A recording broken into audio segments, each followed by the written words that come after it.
नमस्कार प्यारे बच्चों। हम पढ़ रहे थे नंबर सिस्टम और नंबर सिस्टम की अपनी एक बेसिक जानकारी के लिए हमने एक क्लास पीछे करी थी जिसमें हमने डिजिट जाना और कोई भी जब हम काउंटिंग लिखते हैं 1 से स्टार्ट करके तो उससे डिजिट्स कैसे निकालते हैं वो हमने जाना। फिर हमने नंबर जो है उनके बारे में देखा और फिर विभिन्न प्रकार के नंबर्स जो हैं उनके बारे में हमने जाना। नेचुरल नंबर है, हमने होल नंबर पढ़ा। नेचुरल नंबर को अपन एन से डिनोट कर रहे थे जिसमें एलिमेंट आ रहे थे 1 2 3 इस प्रकार से। हमने डब्लू होल नंबर पढ़ा, उसमें वो 0 से स्टार्ट होंगे, 0 1 2 3 इस प्रकार से। और फिर हमने इंटीजर पढ़ा, आई से डिनोट करते हैं उसको, माइनस इनफाइनाइट से लेकर माइनस अनंत से लेकर के और प्लस अनंत तक के सारे सारे नंबर इसमें आते हैं, -1 0 1 2 इस प्रकार से। फिर हमने पढ़ा उसके बाद में हमने पढ़ा आपके रेशनल नंबर। रेशनल नंबर कौन से थे जिनको हम पी वाई क्यू के रूप में लिख सकते हैं, ठीक है। जहाँ क्यू है वो 0 नहीं होना चाहिए, यानी जिस नंबर को हम पी वाई क्यू की फॉर्म में लिख सकें लेकिन Q does not equal to 0, ठीक है। फिर जितने भी नंबर हमने पढ़े उनमें से जो आपके जो पी वाई क्यू की फॉर्म में लिखे जाए जो जा सके वो तो सारे रेशनल नंबर। उसके अलावा बच गए वो क्या है, इरेशनल नंबर। इरेशनल नंबर को मोस्टली हमने देखा था कि ई और पाई अपने को याद रखने हैं। ई भी इरेशनल नंबर है, पाई वो भी इरेशनल नंबर है। फिर हमने देखा था कि अंडर रूट जिसके ऊपर लगा हो यानी वर्गमूल जिसका पूरा नहीं निकलता हो वो सारे इरेशनल नंबर है। फिर हमने जो दशमलव प्रसार के अंदर हमने देखा था कि दशमलव के बाद में अंकों की पुनरावृत्ति नहीं हो, अंक जो है वो आ रहे हो बार बार लेकिन पुनरावृत्ति नहीं हो, तो ऐसी जो संख्या है वो सारी अपरिमेय संख्या थी। उस प्रकार के कुछ उदाहरण अपने देखे थे पिछली क्लास में।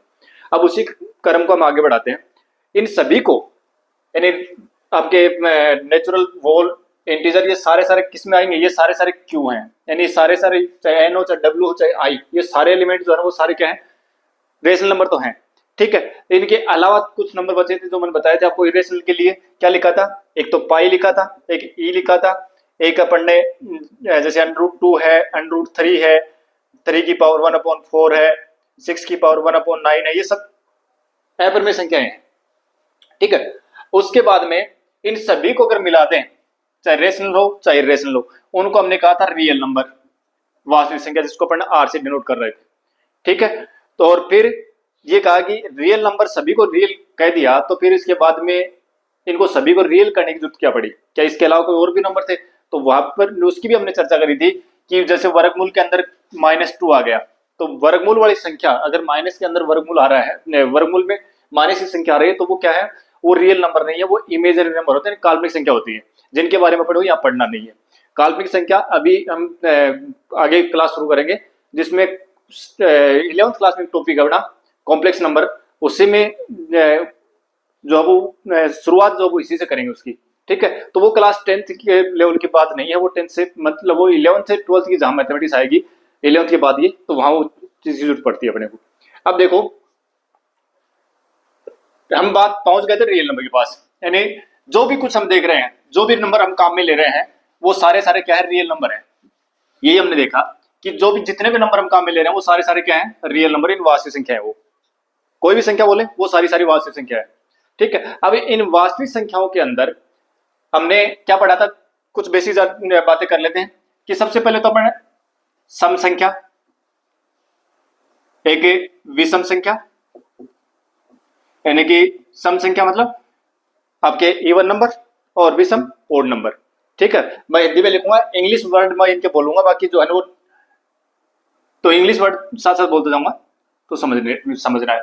तो सम यानी इवन नंबर, ठीक है। सम में कौन से आएंगे, यानी वो नंबर जिनका जो ये कहते हैं कि जिनमें 2 का भाग जाए, यानी 2 से कंप्लीटली डिवाइड होते हो, जो नंबर 2 से कंप्लीट डिवाइड होंगे वो सारे इवन नंबर है। अब उनके लिए ऐसा नहीं 2 से डिवाइड करके देखें, तो उसके अंदर क्या करेंगे अपन कि कोई भी नंबर लिखा होगा उसका लास्ट डिजिट देख लेंगे, लास्ट डिजिट 0 हो, 2 हो, 4 6 8, अगर इन पांचों में से कोई एक है तो वो इवन नंबर है। अगर इनके अलावा जैसे 1 3 5 7 9 अगर ये है तो वो आपका कौन सा है, ये विषम संख्या यानी ओड नंबर है, ठीक है। तो सम संख्या मतलब इकाई का 0 2 4 6 8 ये हो, और विषम संख्या 1 3 5 7 9। सम संख्या मतलब 2 का भाग जाएगा, विषम संख्या मतलब 2 का भाग नहीं जाएगा। ठीक है, फिर उसके बाद में आपके जो ऋणात्मक और धनात्मक तो कोई अंतर है नहीं, मतलब समझ जाएंगे, कोई सेल्फ अंडरस्टैंडिंग है। मतलब धनात्मक संख्या और ऋणात्मक संख्या, तो ऋणात्मक संख्या हालांकि मैंने कल नंबर सिस्टम जो नंबर लाइन बनाई थी उसमें बताया हुआ था, जैसे -3 है ये एक ऋणात्मक संख्या है, अगर 3 लिखे हैं तो एक धनात्मक संख्या है। ठीक है ना, यानी माइनस का चिन्ह अगर लग गया तो वो ऋणात्मक संख्या है। हाँ, ये ध्यान रखना कि माइनस और फिर -3 लिखा है तो इसका मतलब ये धनात्मक संख्या है, क्योंकि माइनस और माइनस मल्टीप्लाई होकर प्लस हो जाते हैं।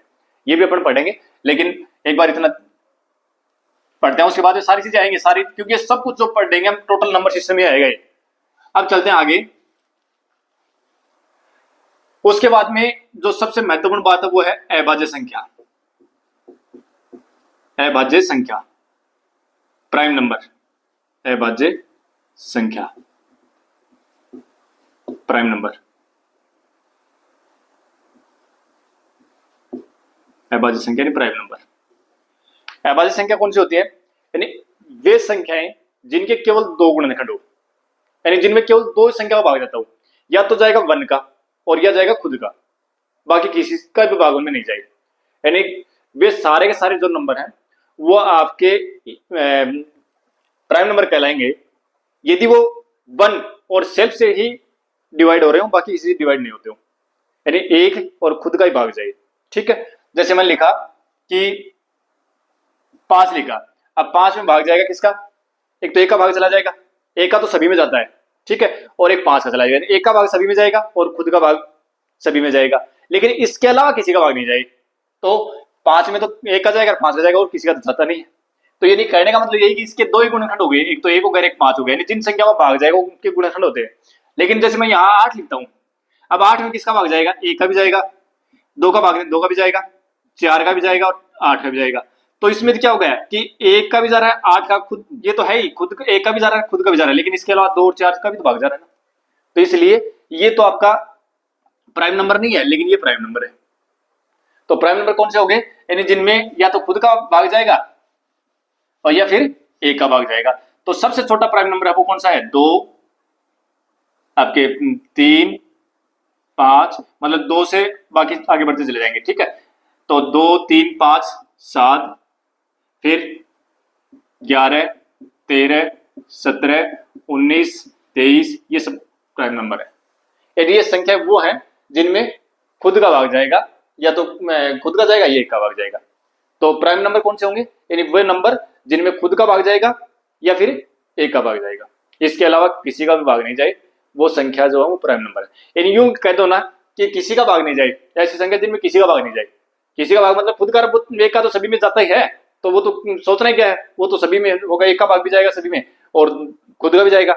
तो सबसे यानी वे संख्या जिनमें किसी का भाग नहीं जाए, याद रखो उसको। तो किसी का भाग नहीं जाएगा, 2 में किसी का भाग नहीं जाएगा, और 3 में किसी का नहीं जाएगा, 13 में किसी का नहीं जाएगा। तो ये सारी क्या है? प्राइम नंबर है। ठीक है, अब प्राइम नंबर सबसे छोटा प्राइम नंबर कौन सा हुआ? 2, और एकमात्र धनात्मक एकमात्र सम संख्या, और वो भी अभाज्य संख्या, यानी सम अभाज्य संख्या, एकमात्र सम अभाज्य संख्या, सम अभाज्य संख्या। अब देखो आजकल प्रश्न आते हैं स्टेटमेंट में, और उसमें स्टेटमेंट बनाता है, बहुत इजी प्रश्न आते हैं, और लेकिन स्टेटमेंट बनाता है तो उसमें स्टेटमेंट जो है वो अगर पूरी बातें अगर नहीं पढ़ी होती है तो अपन वो क्वेश्चन गलत होते हैं। तो जैसे मान लो कि ये पर्सन में स्टेटमेंट दे दिया कि निम्न में से कौन सा कथन असत्य है, और उसमें लिख दिया कि सारी संख्या, सारी अभाज्य संख्याएं विषम संख्या होती हैं, सभी अभाज्य संख्या विषम संख्या होती हैं। अब और एक में लिख दिया कि सभी विषम संख्या अभाज्य संख्या नहीं होती। ठीक है, तो उस समय मतलब क्या हुआ कि सभी विषम संख्या अभाज्य संख्या होती है, तो ये गलत हो गया, क्योंकि इसमें एक सम संख्या भी तो आ रही है ना, अभाज्य संख्या। तो इस प्रकार के प्रश्न जो है वो ऑप्शन में बना के और उसमें देते हैं, स्टेटमेंट में देते हैं, तो उस समय पर वो ये चीजें अगर ध्यान में नहीं है तो फिर अपना क्वेश्चन गलत हो जाएगा। तो ये छोटी छोटी चीजें हैं, लेकिन है बहुत काम की। तो अभाज्य संख्या अपने को ध्यान रखना है, एकमात्र सम संख्या है जो अभाज्य भी है, और वो कौन है? 2 है। ठीक है, 2 के अलावा कोई भी सम संख्या ऐसी नहीं है जो अभाज्य हो, और सबसे छोटी अभाज्य संख्या भी 2 है। ठीक है ना, 1 को अभाज्य संख्या में काउंट नहीं करना है। फिर भाज्य संख्या, भाज्य संख्या मतलब ये हुआ कि कंपोजिट नंबर, भाज्य संख्या मतलब कंपोजिट नंबर। भाज्य संख्या में किसी न किसी का भाग जाएगा।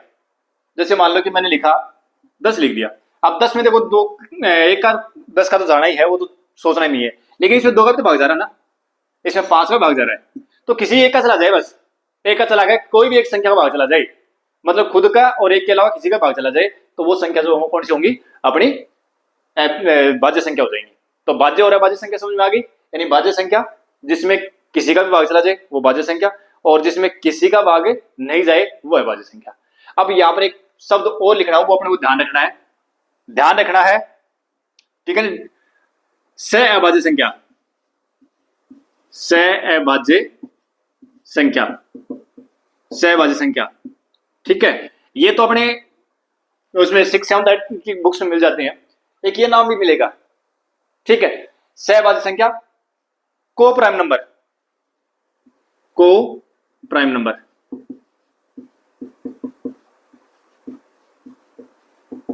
को प्राइम नंबर। अब ये को प्राइम नंबर कौन सा होता है, सहभाज्य संख्या। अब देखो भाज्य संख्या का नाम आते ही तो दिमाग में आ गया कि ऐसी संख्या जो किसी का भाग नहीं जाए, लेकिन ये हमेशा क्या होता है, जोड़े होती हैं, ये जोड़े होंगी, या अकेली संख्या नहीं होगी। दो संख्या से अभाज्य संख्या कहलाएंगी, यानी दो संख्या से अभाज्य संख्या कहलाएंगी जिसमें कोई भी उभयनिष्ठ गुणनखंड नहीं हो, कॉमन फैक्टर नहीं हो उनमें। कॉमन फैक्टर का मतलब ये हुआ, देखो मैंने लिखा, एक तो 5 लिखा और एक मैंने लिख दिया 8, ठीक है। अब इनमें कॉमन फैक्टर कौन है, एक, और खुद तो सभी में, एक तो सभी में है ही, एक तो सभी का कॉमन फैक्टर होता है, उसका तो मतलब सोचना ही नहीं अपने को, भाई एक का भाग इसमें भी जाएगा, एक का इसमें भी जाएगा। और कॉमन फैक्टर का मतलब ये होता है कि ऐसी संख्या जो दोनों को डिवाइड करे, जिसका भाग दोनों में जाए। तो 5 में कोई संख्या है क्या जिसका भाग जा रहा हो, 1 का जा रहा है और 5 का जा रहा है, तो एक को तो लेना ही नहीं अपने को। अब 5 का जा रहा है तो 5 आगे जा रहा है क्या, नहीं जा रहा, बस बात खत्म हो गई। मतलब ये दोनों संख्या 5 और 8 जो वो क्या है, दोनों को प्राइम नंबर है, लेकिन 8 प्राइम नंबर तो नहीं है। तो ये जरूरी नहीं है कि को प्राइम नंबर हो, प्राइम नंबर हो, ये जरूरी नहीं है। दो प्राइम नंबर जो है वो कंपोजिट नंबर भी हो सकती है। जैसे मान लो कि मैंने 5 और 8 लिखा, तो देखो ये तो प्राइम नंबर है, ये कंपोजिट नंबर है, लेकिन को प्राइम नंबर है दोनों, ठीक है ना। इसी प्रकार से मैंने लिखा कि 9 लिख दिया और इस साइड मैंने लिख दिया 16, ठीक है। दोनों ही क्या है, ये भी ये सॉरी कंपोजिट नंबर है, ये भी कंपोजिट है, मतलब ये भी भाज्य संख्या है, ये भी भाज्य संख्या है, लेकिन दोनों में कोई उभयनिष्ठ फैक्टर है क्या, दोनों में कोई उभयनिष्ठ गुणनखंड है, नहीं है, क्योंकि ऐसी कोई संख्या नहीं है जिसका भाग इसमें भी जा रहा हो इसमें भी जा रहा हो। 3 का भाग यहां जाएगा लेकिन आगे नहीं जाएगा, 9 का भाग यहां जाएगा लेकिन आगे नहीं जाएगा, 2 का भाग यहां जाएगा लेकिन इसमें नहीं जाएगा, तो इसका कॉमन फैक्टर नहीं है दोनों का। तो ये क्या हो गए, ये सहभाज्य संख्या हो गई। तो ये याद रखना पड़ेगा, सहभाज्य संख्या, ठीक है। तो सहभाज्य संख्या मतलब ऐसी दो संख्या सहभाज्य संख्या कहलाएंगी जिनमें कोई भी उभयनिष्ठ गुणनखंड नहीं हो, ठीक है। भाज्य संख्या जिसमें किसी का भाग नहीं जाता हो, सॉरी भाज्य संख्या जिसमें किसी न किसी का भाग चला जाए, ठीक है। और अभाज्य संख्या जिसमें किसी का नहीं जाए। भाई किसी का नहीं जाना मतलब ये है कि एक और खुद का तो जाएगा, वो तो सोचना ही नहीं अपने को, ठीक है, इसके अलावा किसी का नहीं जाए। तो आशा करता हूं कि भाज्य संख्या, अभाज्य संख्या और सहभाज्य संख्या, ये तीनों ही चीज है वो क्लियर हो गई होंगी, ठीक है। अब दो चीज और हैं वो अपने को याद रखनी है, छोटी छोटी बातें। एक, क्योंकि हम पढ़ रहे हैं रियल नंबर, ठीक है, रियल नंबर में सारे नेचुरल नंबर लिखो, इंटीजर लिखो, सारे आ गए, ठीक है। तो एक शब्द आएगा इसमें कुछ प्रॉपर्टी है, जैसे आपके नेचुरल नंबर की प्रॉपर्टी देखें, क्लोजर प्रॉपर्टी है, एसोसिएटिव प्रॉपर्टी है, कम्यूटेटिव प्रॉपर्टी है, मतलब समर्थ गुणधर्म, क्रम विनिमय गुणधर्म, ठीक है, साचर्य गुणधर्म, ये है। लेकिन इनके ऊपर कोई पर्सन इनमें बनता नहीं है, कभी पूछते नहीं है। हालांकि अगर कोई स्टेटमेंट के अंदर दें तो दे सकते हैं। जैसे मान लो कि योग संक्रिया, यानी जो आपकी ऐड ऑपरेशन जो है, मतलब जोड़ जो है वो क्या होता है, वो जैसे मान लो कि नेचुरल नंबर के अंदर हम चेक करें तो नेचुरल नंबर के अंदर एडिटिव जो आपके ऐड जो है वो क्लोजर प्रॉपर्टी होल्ड करता है नहीं करता, मतलब समर्थ गुणधर्म को की पालना करता है नहीं करता। मतलब ये हुआ कि समर्थ गुणधर्म का मतलब ये है कि आपने दो नेचुरल नंबर लिए, जैसे 2 और 5 ले लिए, ठीक है, और दोनों को हमने जोड़ा, कितने आ गए, 7 आ गए। अगर 7 वापस नेचुरल नंबर है तब तो एक क्लोजर प्रॉपर्टी होल्ड हो रही है, और अन्यथा नहीं। तो देखो 2 और 5 दोनों नेचुरल थे, दोनों को ऐड किया, 7 आया, एन में आ रहा है। तो इसका मतलब ये क्या हो गया, आपका क्लोजर प्रॉपर्टी होल्ड होगी, ठीक है, समर्थ गुणधर्म या लागू हो गया। तो ये अगर जैसे मान लो कंपटीशन एग्जाम के लिहाज से देखें तो उसमें आपके कोई थ्योरेटिकल पर्सन जो है वो बना करके उसमें कोई ऑप्शन दे दें कि भी प्राकृत संख्याओं में योग के लिए गुण आपका योग के लिए जो क्लोजर प्रॉपर्टी होल्ड होती है, ठीक है, जोड़ के लिए समवर्त गुण नियम की पालना करता है, प्राकृत संख्या जोड़ के लिए समवर्त गुण नियम की पालना करती है। तो इस प्रकार के प्रश्न जो वो आप बन सकते हैं। तो बाकी आता नहीं है किसी में। हाँ, फिर कॉम्यूटेटिव प्रॉपर्टी मतलब क्रम विनिमय। क्रम विनिमय का मतलब ये कि क्रम बदलने पर कोई प्रभाव नहीं पड़े। जैसे 2 और 5 को जोड़ोगे तो भी 7 आएगा, और 5 और 2 को जोड़ोगे तो भी 7 आएगा, ठीक है।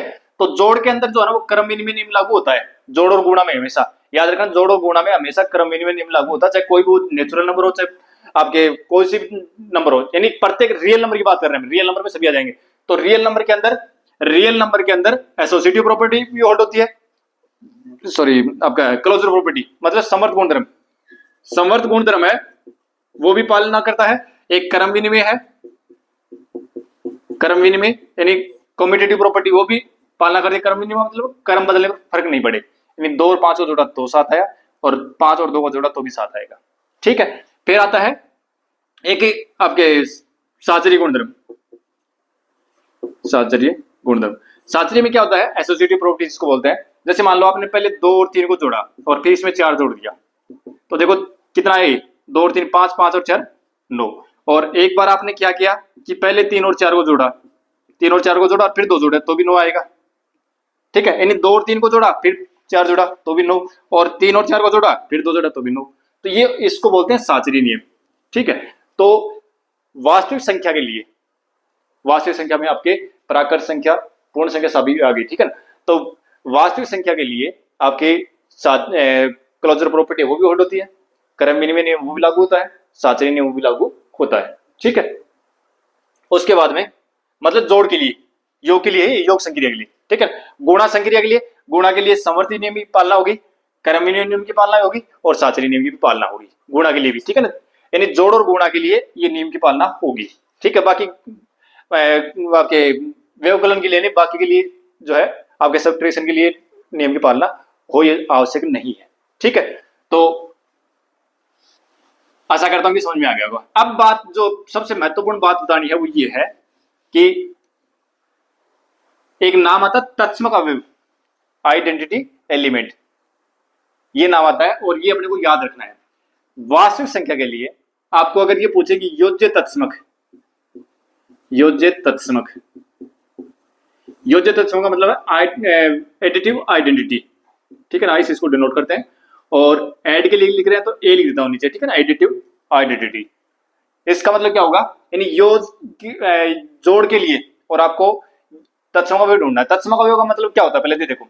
तत्समक अवयव का मतलब ये होता है, जैसे मान लो कि मैंने 5 लिखा और 5 में मैं कोई ऐसी संख्या जोड़ूं कि जोड़ने के बाद 5 आ जाए। अब बताओ मुझे क्या जोड़ना चाहिए, 5 में मैं क्या जोड़ूंगी, 5 आ जाए। तो 5 में मुझे क्या जोड़ना चाहिए, मतलब 0 जोड़ूंगा तो 5 आएगा, ठीक है ना। तो 0 वो क्या हो गया, यानी कोई ऐसी संख्या जो प्रत्येक संख्या में जोड़ने से उसका कोई प्रभाव नहीं पड़ता हो, वापस वही संख्या आ जाए। किसी भी संख्या में कोई ऐसी संख्या ढूंढो जिसको जोड़े और वापस वही संख्या आ जाए। जैसे आपने 5 में 0 जोड़ा तो 5 आ गया, 6 में अगर आप 0 जोड़ोगे तो भी 6 आएगा। यानी ऐसी संख्या कौन सी होगी, 0 होगी, 0 को आप किसी में जोड़ दो, किसी के ऊपर अपना प्रभाव नहीं दिखाएगा। इसका मतलब ये हुआ कि योज्य तत्समक जो है वो क्या होता है, 0 होता है। एडिटिव आइडेंटिटी जो है वो 0 होती है, ये याद रखना अपने को, ठीक है। एडिटिव आइडेंटिटी क्या है, 0, ये याद रखना अपने को। एक होता है गुणन तत्समक, गुणन तत्समक।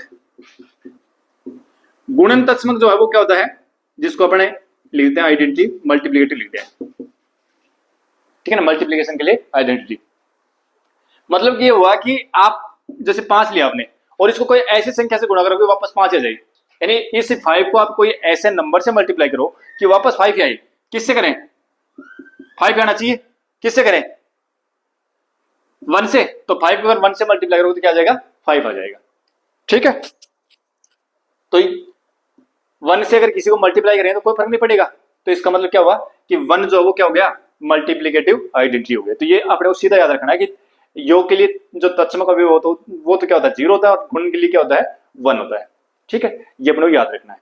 आज की क्लास में काफी काम की बातें हैं, ये जो अभी मैंने 3 गुणोत्तर बताए ये भी कंपटीशन के हिसाब से, क्योंकि आजकल का जो कंपटीशन में जैसे विशेषकर आरपीएससी में बात करूं तो आजकल इसमें से अभी बताऊंगा आगे किस टाइप के प्रश्न आए हुए हैं। नेक्स्ट क्लास जो आएगी उसमें ये बताने वाला हूँ कि इसमें क्या क्या बहुत इजी प्रश्न आए, और वो ऐसे प्रश्न आए हैं कि अगर नहीं ध्यान दे तो अपने को लगेंगे इजी लेकिन गलत हो जाते हैं। ठीक है, तो ये याद रखना है, कुछ जरूरी नहीं है आजकल कुछ पूछता है ये पूछ ले कि योज्य तत्व में क्या होता है। ठीक है, तो फिर दिक्कत होगी ना। ये हालांकि ये जब हमें जिनका साइंस बैकग्राउंड उनके लिए तो कॉमन बात होती है, लेकिन 10th लेवल के तक मैथमेटिक्स पढ़ते हैं तो वहां पर अपन ध्यान नहीं देते इन छोटी छोटी चीजों का। हालांकि छठी सातवीं क्लास की बातें हैं, ऐसी भी नहीं है, लेकिन इनके ऊपर ध्यान नहीं देते। अब देखो आगे ये चीजें अपने को ध्यान रखनी है। अब बात आती है अपनी सबसे महत्वपूर्ण जो बात है वो नंबर सिस्टम में प्राइम नंबर हमने सॉरी आपके रेशनल नंबर हमने पढ़ा पी वाई क्यू के फॉर्म में लिखा जाए। ठीक है, अब मैं यहां पर एक लिख रहा हूं दशमलव प्रसार।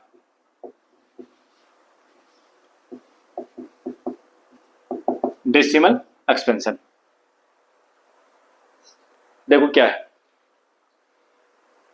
जैसे मान लो कि मैंने लिखा 5/3 लिखा, ये क्या है आपके रेशनल नंबर है पी वाई क्यू की फॉर्म में है।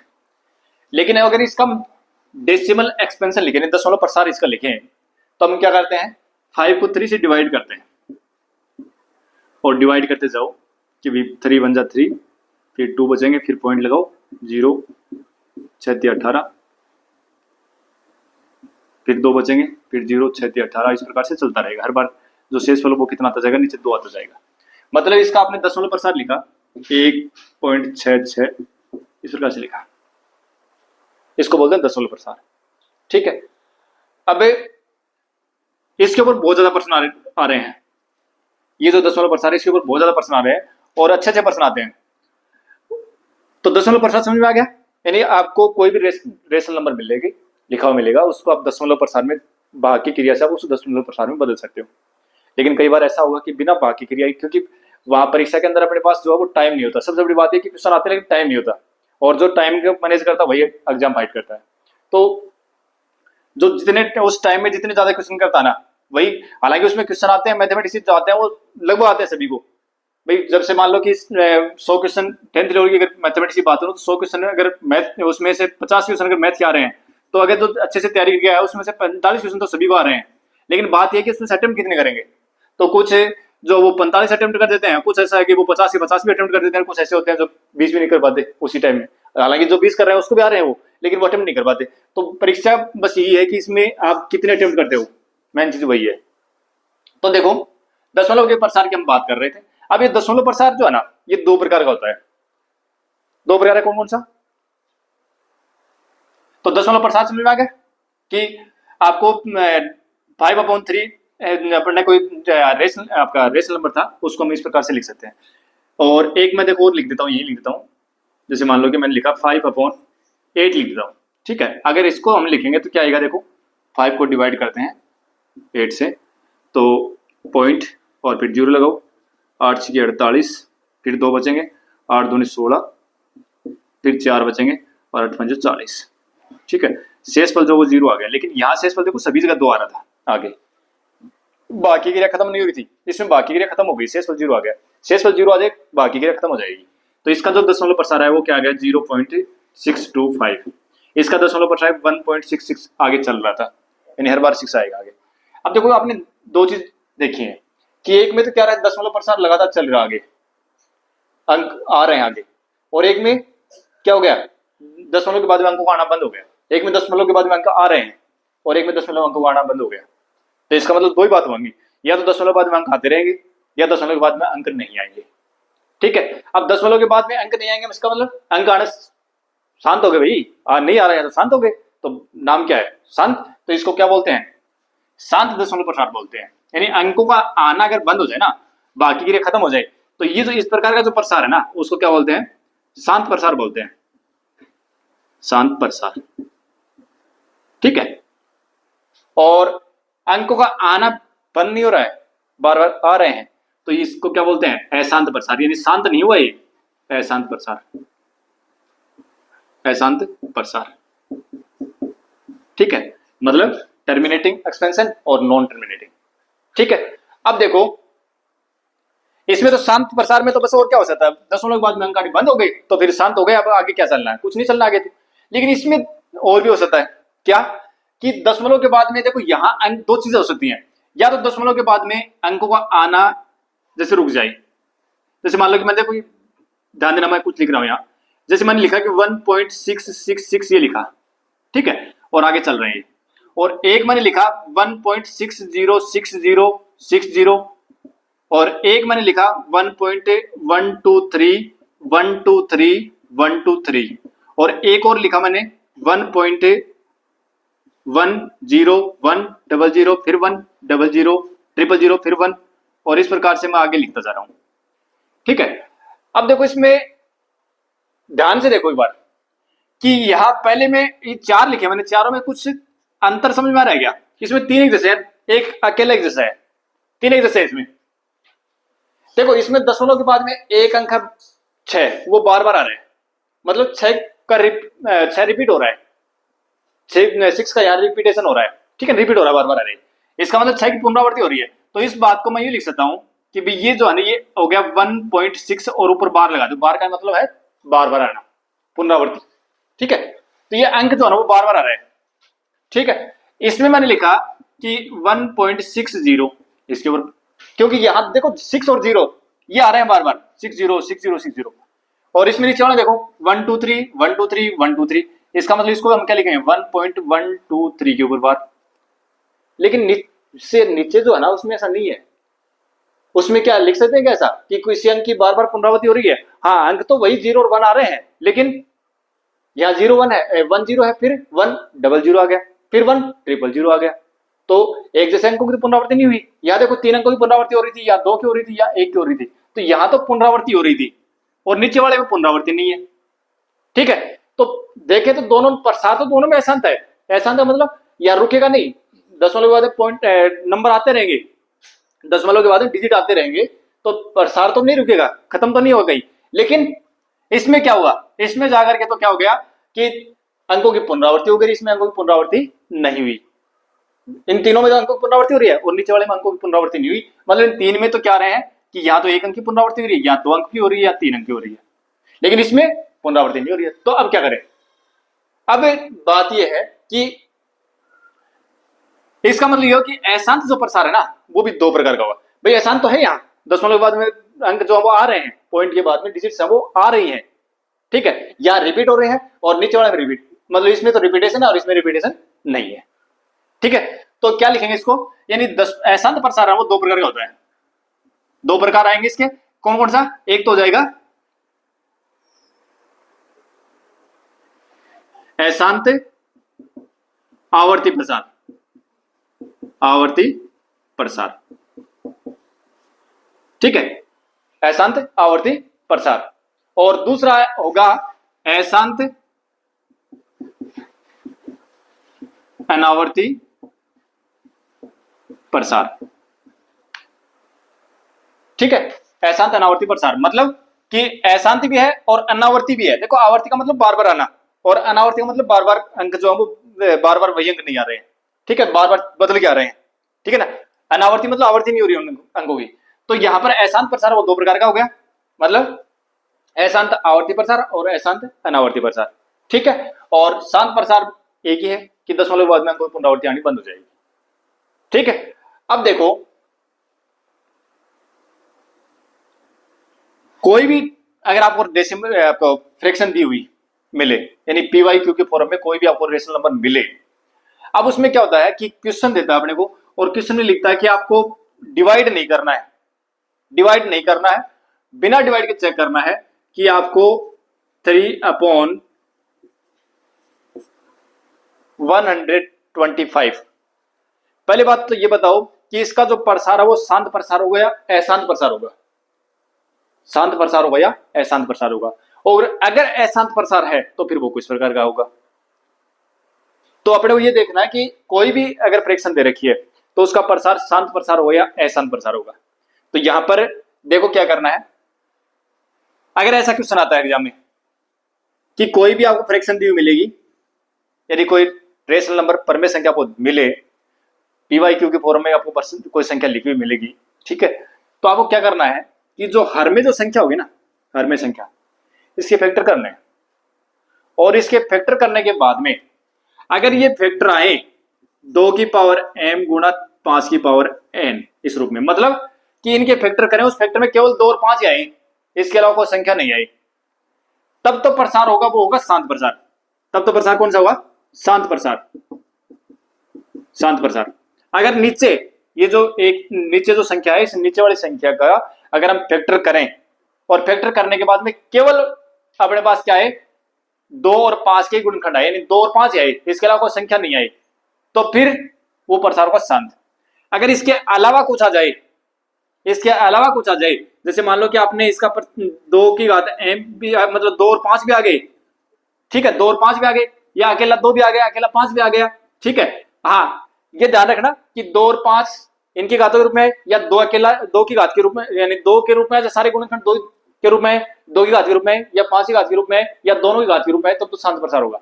इनके अलावा, यानी कहने का मतलब है कि 2 और 5 के अलावा अगर आपको कुछ भी दिखता ना, तो इसका मतलब वो क्या है? अशांत प्रसार है, ठीक है। क्या बोल रहा हूं मैं? अशांत प्रसार। अब सुधार करना आगे, क्या बोल रहा हूं मैं अभी? क्या कर रहा हूं कि 2 और 5 के अलावा कुछ भी दिखे तो प्रसार अशांत है, वो प्रसार क्या है? अशांत है। लेकिन अभी इसको संशोधन करेंगे थोड़ा सा इसका, ठीक है ना। तो अभी क्या, एक सेकंड, 1 मिनट के लिए ये याद रखेंगे, 2 और 5 के अलावा कुछ दिखे तो अशांत, और 2 और 5 दिखे तो शांत, ठीक है। अब देखो यहां 125 और इसे गुणनखंड किए, क्या पहले 5 का भाग दिया तो 25, फिर 5 का भाग दिया 5, और फिर 5 का भाग दिया 1, मतलब 125 को हम क्या लिख सकते हैं?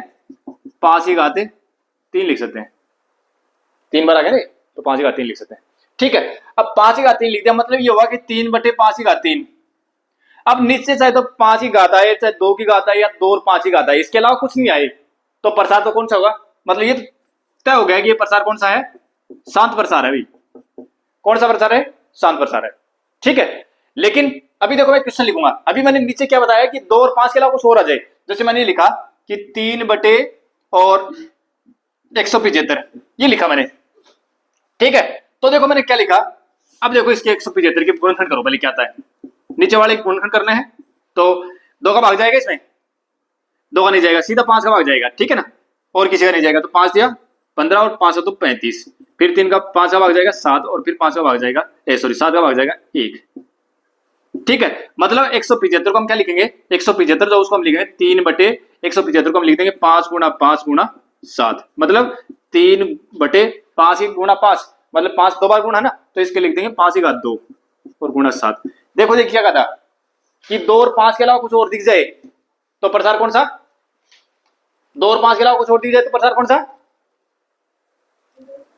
2 और 5 के अलावा कुछ और दिख जाए नीचे तो प्रसार कौन सा? अशांत प्रसार, ठीक है। यानी 2 और 5 के अलावा कुछ और दिख जाए तो प्रसार कौन सा? अशांत प्रसार, ठीक है। अब लेकिन हर बार नहीं होगा, ध्यान रखें, अभी मैं बता रहा हूं कि कुछ और देखना पड़ेगा अपने को। अभी तो यह अशांत प्रसार है क्योंकि नीचे शादी है ना, तो अशांत प्रसार है। अब देखो प्रश्न क्या है, हम एक प्रश्न लिख रहा हूं अभी, अब देखना क्या होता उसमें। एक क्वेश्चन लिख रहा हूं मैं, और मैंने लिखा 63 बटे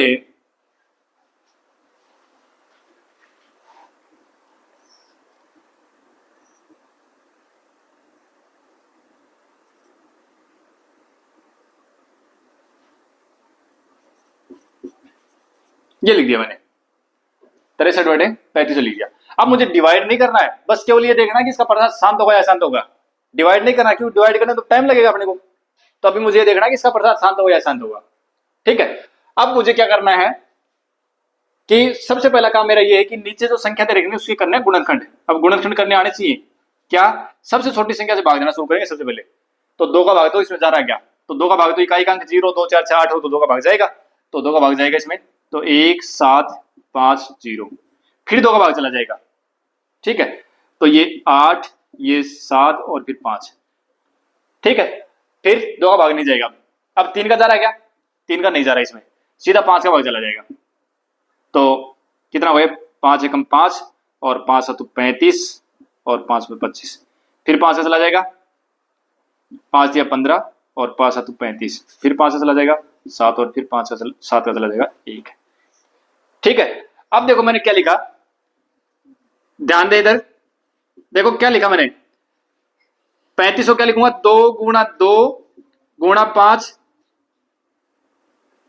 गुणा 5 गुणा 5 गुणा 5 और गुणा 7 लिख दिया।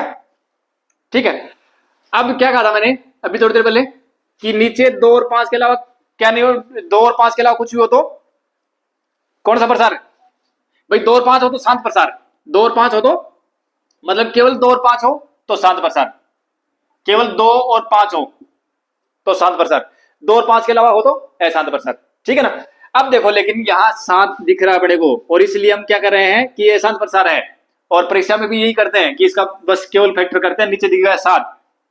ठीक है, और अशांत प्रसार ऑप्शन में मिलेगा अशांत प्रसार, टिक कर दिया, उस पर्सन गलत हो गया।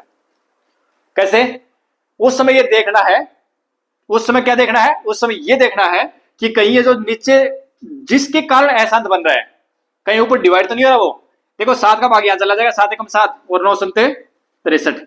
अब जो संख्या बची है ना वो ये बची है अपने पास 9/2 गुणा 2 मतलब 2 की घात 2 कर दें और 5 की घात 3 कर दें। देखो 2 और 5 तो आगे, 2 और 5 आगे ना। ठीक है ना, तो 2 और 5 मतलब कौन सा प्रसार होगा, ये 2 और 5, 2 और 5 कौन सा प्रसार हो गया, शांत प्रसार हो गया। भाई 7 था वो कट गया, वो ऊपर नीचे कट गया, इसलिए वो 7 नीचे दिख रहा था, अशांत था। लेकिन ये देखना कि नीचे अगर 2 और 5 के अलावा कुछ आ रहा है तो कहीं कट तो नहीं रहा है। अगर वो ऊपर कट जाए और नीचे केवल 2 और 7 ही बचे, 2 और 5 ही बचे, तो शांत प्रसार, अन्यथा अशांत प्रसार। ठीक है, तो ये अपना जो क्वेश्चन अभी मैंने बताया है, इस type question RPSC second grade में आया था पीछे, और उसमें बस नीचे वाले जो संख्या थी उसकी फैक्टर किए, और वो क्वेश्चन जो है वो ज्यादातर बच्चों ने गलत कर दिया, क्योंकि कारण ये था कि नीचे वो 2 और 5 के अलावा कुछ और दिख गया और अपना क्वेश्चन गलत हो गया। ठीक है, तो ये ध्यान रखना है कि शांत प्रसार और अशांत प्रसार बिना भाग की क्रिया किए, भाग नहीं देना अपने को, ये देखना कि शांत प्रसार है अशांत प्रसार है, तो उस समय क्या करना है अपने को, सबसे पहले जो नीचे जो संख्या दे रही है ना में, उसके करने गुणनखंड, और गुणनखंड करने के बाद में अगर उन गुणनखंडों में 2 और 5 के अलावा कुछ आए तो प्रसार होगा, 2 और 5 आए तो प्रसार होगा शांत निश्चित है, और 2 और 5 के अलावा आए, भाई 2 अकेला आएगा तो भी शांत प्रसार, 5 अकेला आएगा तो भी शांत प्रसार, और 2 और 5 दोनों आगे तो भी शांत प्रसार। लेकिन अगर इनके अलावा कुछ और आ गया तो फिर अशांत प्रसार। लेकिन ध्यान रखना है कि जो अलग आया है कहीं वो ऊपर कट तो नहीं रहा है, अगर ऊपर कट गया तो फिर नीचे 2 और 5 तो बचेंगे, तो फिर तो शांत हो जाएगा। तो ये ध्यान रखना कि ऊपर अगर जिसके कारण वो अशांत हो रहा है वो संख्या एक बार देख लें कि ऊपर कट तो नहीं रही है, जैसे मैंने इस क्वेश्चन में किया था कि अभी देखो नीचे 7 दिख रहा था अपने को, इसलिए हम यहां देखते ही क्या करते थे कि अशांत प्रसार है। लेकिन ध्यान रखना है ये 7 देखो ऊपर कैंसिल हो रहा है, 9 7 63, इसलिए 7 का भाग ऊपर जा रहा है तो 9 7 63 लिखा, तो ये 9 बटे मतलब 2 गुणा 2 5 गुणा 5 गुणा 5 ये हो गया। ठीक है, तो ये फिर 2 और 5 ही बच गए, 2 और 5 बच गए, तो प्रसार कौन सा हो गया, शांत प्रसार हो गया। ठीक है, तो ये था अपना शांत दशमलव प्रसार। दशमलव प्रसार में क्या देखा हमने, शांत प्रसार और अशांत प्रसार। ठीक है, और शांत प्रसार तो एक अशांत प्रसार वो क्या था, 2 प्रकार का था। उसमें क्या था कि एक तो आपका आवर्ती अशांत प्रसार, मतलब अंकों की आवर्ती होगी, और एक अनावर्ती अशांत प्रसार, यानी अंकों की पुनरावृत्ति नहीं होगी। ठीक है, तो ये थे अपने दशमलव प्रसार। अब नेक्स्ट क्लास में जो है वो मैं बताऊंगा आपको कि सीधा दशमलव प्रसार लिखना है अपने को, बिना बाकी क्रिया दशमलव प्रसार ही लिखना है। जैसे यही दे दिया अपने को कि 63 बटे जैसे ये लिख दिया, और अपने को कहा कि आप ये बताओ कि इसका दशमलव प्रसार कितना आएगा, इसका दशमलव प्रसार कितना आएगा, बस ये पूछ लिया।